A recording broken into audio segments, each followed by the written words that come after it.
Saat ini anak-anak berpotensi menjadi pelecehan seksual yang disertai dengan kekerasan.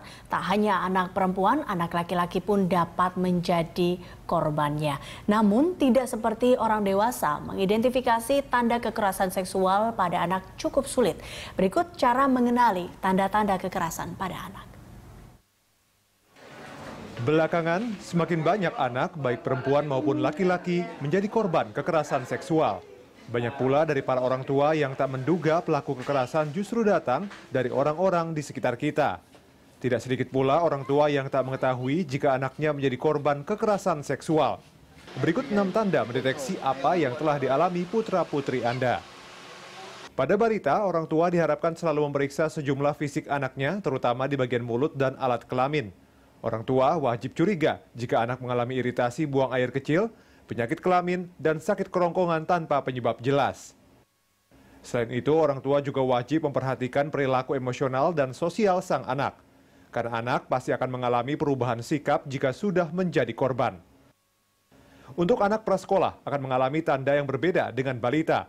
Secara fisik, mereka akan berperilaku represif. Di antaranya mengisap jempol dan hiperaktif.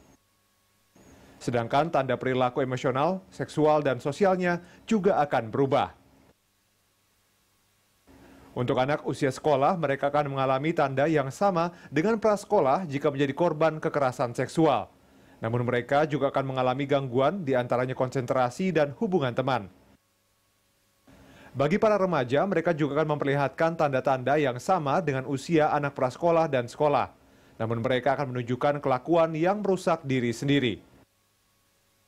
Sedangkan tanda fisik merupakan tanda yang paling terlihat dari anak remaja jika telah mengalami kekerasan seksual. Di antaranya nyeri atau memar di alat kelamin dan kesulitan berjalan. Dampak dari kekerasan seksual yang dialami oleh anak-anak membutuhkan waktu yang lama untuk proses penyembuhannya.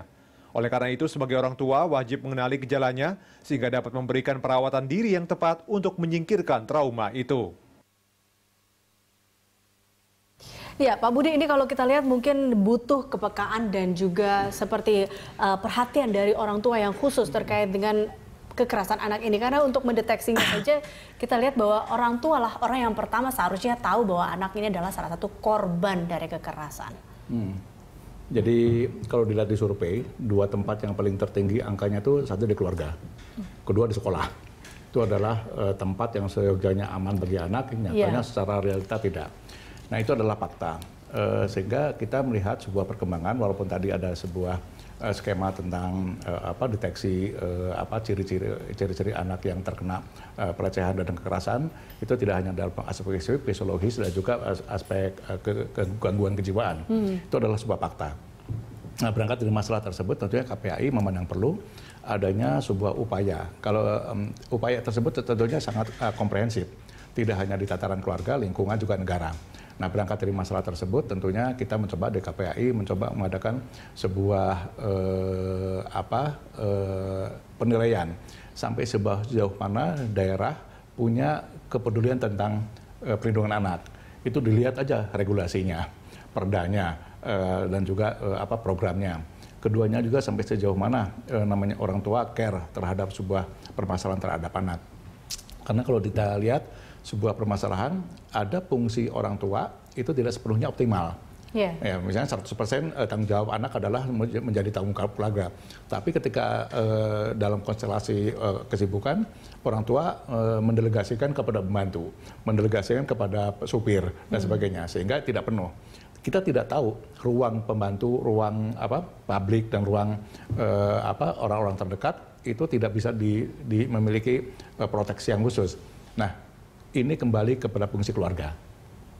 Fungsi keluarga adalah merupakan suatu harga mati ketika yang bersangkutan punya kewajiban dan tanggung jawab penuh. Semacam itu. Nah, itu perlu adanya sebuah upaya dari pemerintah memberikan sebuah program tentang ketahanan keluarga. Di situ aja letaknya. Jangan sampai nanti kalau misalnya walaupun ada limpahan suatu saat keluarga yang broken, keluarga yang tidak siap dengan sebuah perkawinan, ya berlimpah, tapi berlimpahnya tidak sekaya sekarang, kan gitu. Saya ambil contoh, ada sebuah hak anak yang hilang, 50 juta anak tidak mempunyai akte kelahiran, itu fakta. Sebagai orang tua sampai sejauh mana Kan semacam itu fakta ya. Iya. Nah, Itulah makanya, apakah memang orang tua ini terlihat selalu cuek sehingga akhirnya pada saat anak mengalami kejadian atau menjadi korban kekerasan baru akhirnya marah. Nah ini kan berarti kesalahan utamanya terjadi pada orang tuanya itu sendiri. Kita akan membahasnya dan kita akan masih membahas mengenai apa peran Kemenkominfo. Usai jeda berikut kami akan kembali usai news update berikut ini.